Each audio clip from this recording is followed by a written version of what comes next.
భారతదేశం మన దేశంలో మన రాష్ట్రంలో ప్రజాస్వామ్యం గురించి లెక్చర్ ఇచ్చే వాళ్ళందరూ ఎక్కడున్నారో తెలియదు. కానీ ప్రజాస్వామ్యంలో ప్రజలు ఓటు హక్కు వినియోగించుకొని తమకు కావలసిన నాయకుడిని వాళ్ళు ఎన్నుకుంటేనే కదా ప్రజాస్వామ్యం అయ్యేది.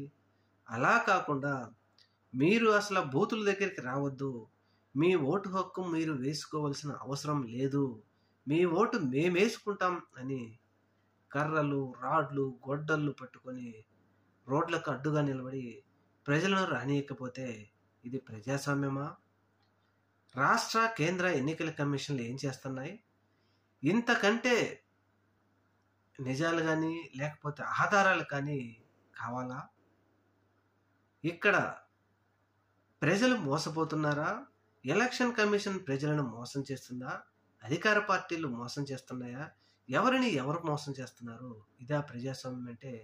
ఎలక్షన్ కమిషన్కి ఈరోజు జరిగిన సంఘటనలో ప్రత్యక్ష సాక్ష్యాలే. ఈ సాక్ష్యాలను సుమోటోగా తీసుకొని న్యాయస్థానాలు కానీ ఎలక్షన్ కమిషన్లు కానీ ఎందుకు ముందుకెళ్ళలేవు అనేది అతిపెద్ద ప్రశ్న మన ప్రజాస్వామ్యంలో. ఇది అతిపెద్ద ప్రజాస్వామ్యం.